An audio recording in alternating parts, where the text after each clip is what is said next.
سلام و هفته نوتان بخیر باشد بیننده عزیز. برنامه نوید بامدادی است که با تازه ترین خبرهای تاجیکستان و جهان تقدیم شما می شود. من مولا رجب یوسفی دوام 10 دقیقه دیگر در خدمت شما خواهم بود. امروز 26 ایول است و ساعت در دوشنبه 11. سرخط خبرها: امریکا به تاجیکستان 1.5 میلیون وایه واکسینه مدرن داد.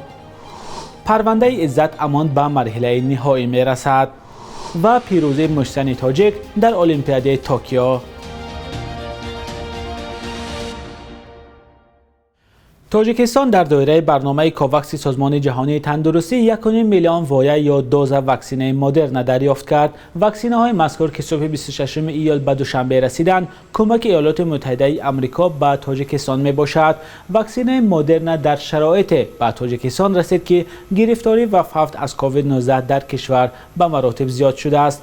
جان مارک پامرشایم سفیر ایالات متحده آمریکا در تاجیکستان با پخش خبرنامه گفت 1.5 میلیون وایه واکسینه های مدرن حیات را نجات می‌دهد. سفیر گفته است او و عائلش واکسینه مدرن گرفتند و از ساکنان نیز دعوت می‌کنند که خود را ضد کووید 19 ام کنند. ام کنی نه تنها سلامتی شما را حفظ می‌کند بلکه اینچنین می‌تواند حیات اطرافیان را نجات دهد. ما من بعد نیز به مردم تاجیکستان در مبارزه با ویروس کمک خواهیم کرد و یک جای ما می‌توانیم این بحران را پس سر کنیم، گفته است سفیر آمریکا. نوروز جعفرов سردار ریاست امنیت بهداشتی وزارت تندرستی صبح 26 ایول به رادیوی آزادی گفت 1.5 میلیون وایه واکسینه مدرن برای ام کردن 750,000 نفر یا 13% اهالی تاجیکستان پیش بینی شده است. جمهوری تاجیکستان به نقشه دارد با فراگیری زیاده از 62% اهالی در بین اهالی مقاومت بر ضد این ویروس را تامین نماید. باز در نقشه است که 128,000 وایه واکسین استرازنیکا از دولت شویتسیا به جمهوری وارد گردد در دایره تقسیمات عادلانه واکسینه ها به دولت های نیازمند و همچنین 192 بسته دیگری وایه استرازنیکا که قبلا ما 192 وایه در ماه مارس گرفته بودیم، یعنی که علاوه بر همون است.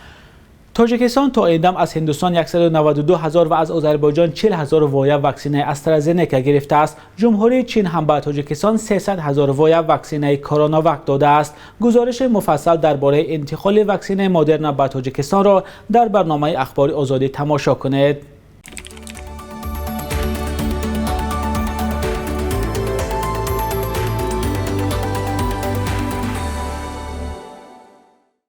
ولادیمیر پوتین رئیس جمهوری روسیه در پرد یا گشت بزرگ کشتی‌های جنگی در سنت پترزبورگ از قدرت یا توانایی بحری کشورش ستایش کرد و روز 25 ایول گفت امروز نیروی بحری روسیه همه چیزی را که برای کفالت حفظ کشور و منفعت‌های ملی ما ضرور است دارد.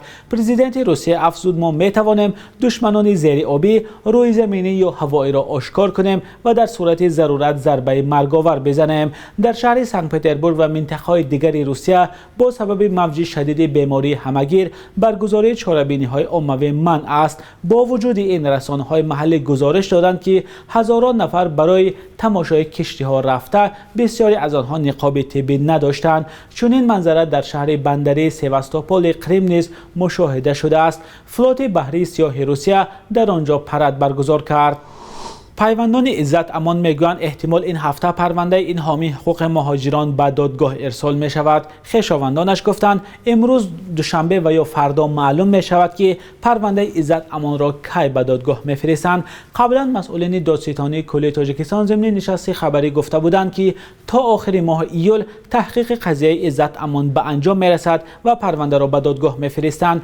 عزت امان از ماه مارس امسال به این سو در بازداشتگاه است. دادستانی او را به قلابی به مبلغ 630,000 روبل متهم می‌داند. نزدیکانش میگویند اکثر دعواها بی اساسند ولی در صورت ضرورت و به خاطر رهایی او این مقدار مبلغ را خواهند پرداخت. عزت امان رئیس مرکز تاجیکان در مسکو روز 25 مارس امسال از روسیه اخراج شد. مقامات تاجیکستان پس از یک روز از بازداشت او در شهر دوشنبه خبر دادند. روز 25 ایول در المپیاد توکیو 2 مشتنی تاجیک در دور مقدماتی رقابت کردند. نخست بهادر عثمانوف در وزن تا 63 کیلو با لیونل سانتوس نونز از دومینیکن وارد سبقت شد. این قوه آزمایی با پیروزی بهادر با حساب 4-1 خاتمه یافت. مشتنی تاجیک به دوره بعدی راه یافت. سپس شباس نعمت‌اللهیف در وزن تا 81 کیلو با دکسی انگچن از چین وارد رقابت شد. در این سبقت نماینده چین با حساب 4-0 غالب آمد. شباس از حق شرکت در دوره بعدی محروم شد. مشتن دیگری تاجیک سیاوش ظهوروف پسر بکسبو رئیس خدمات علاقه تاجیکستان 29 ایول در وزن بیش از 91 کیلو قوه آزمایی را از دوره 1/8 نهایی شروع می‌کند. رقیبش مراد علیف از فرانسه است. روز 26 ایول سامان محمدبکوف پهلوان معروف تاجیک در المپیاد توکیو در دور مقدماتی سبقت جودو در وزن تا 73 کیلو به 2 رقیبش پیروز شد، اما در دور سوم سامان محمدبکوف از رستم اوروجوف نماینده آذربایجان شکست خورد و از ادامه سبقت محروم گردید. سلام، اگر خط و خبر می‌خواهید ما داریم. نوید بامدادی، سرخط خبرها، اخبار تاجیکستان و جهان، گزارش‌ها و تحلیل‌ها. چی می‌گذرد و چرا؟ دانستن فهمیدن است. ضمیمه یا اپ ما را بگیرید. یک گروه 6 نفره خوانندگان از تاجیکستان در المپیاد بین المللی ریاضیدان‌ها اشتراک کرده 3 مدال گرفتند. آزمون از 19 تا 24 ایول فاصله‌ای برگزار شد.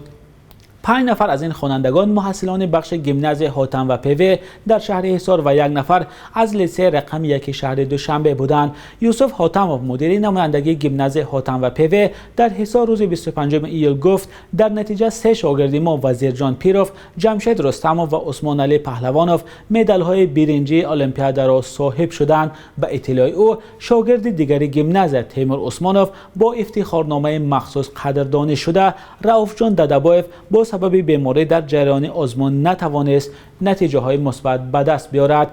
در این آزمون نمایندگان 112 کشور جهان اشتراک داشتند. خوانندگان تاجیک مقام یا جایگاه 59 را حفظ کردند. تاجیکستان در رده‌بندی صفت تعلیم متماتیکا و علم‌های دقیق در میان 137 کشور دنیا در جای 74 است، جایگاه در کنار یامایکا و ماداگاسکار. این رده‌بندی را فورم جهانی اقتصادی تهیه کرده است که تعلیم با صفت ریاضیات یا متماتیکا را جزء از توانایی اقتصادی کشورهای جهان می‌شمارد.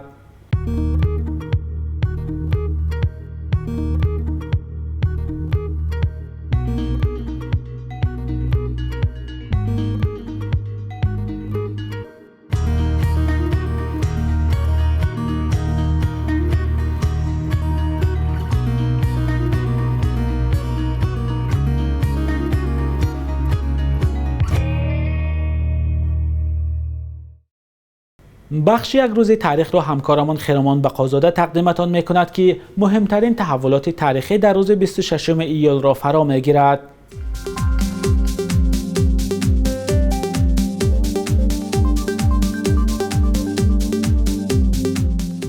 26 ایول سال 2006 محمود احمدی نژاد و امامعلی رحمانوف رئیسان جمهوری ایران و تاجیکستان در مراسم کشایش نقب 5 کیلومتری انزاب اشتراک کردند که بعداً به استقلال تبدیل نام کرد. کار این نقبه که با کمک جمهوری اسلامی ساخته شده است، سالهای بعدی با دلایل فنی و طبیعی چندین بار دچار مشکل شد، همان گونه که روابط سیاسی دو کشور هم تدریجاً سرد گردید.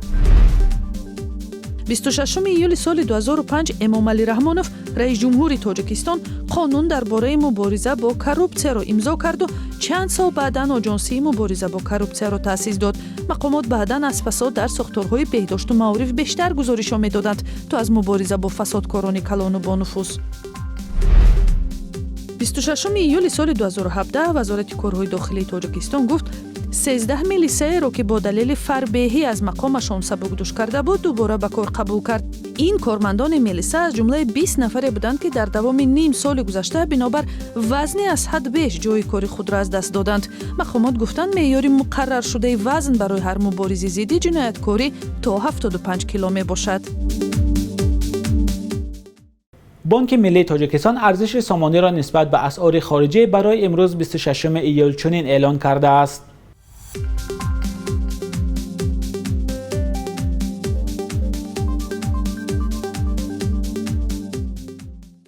بیننده عزیز، اینجا رسیدیم به پایان برنامه نوید بامدادی. اطلاع از این بیشتر را در سامانه رادیوی آزادی با نشان www.azadi.org و صفحه های ما در شبکه‌های اجتماعی پیدا کنید. فردا در همین وقت و ساعت شما را منتظریم. تا آن دم خدا نگهدار.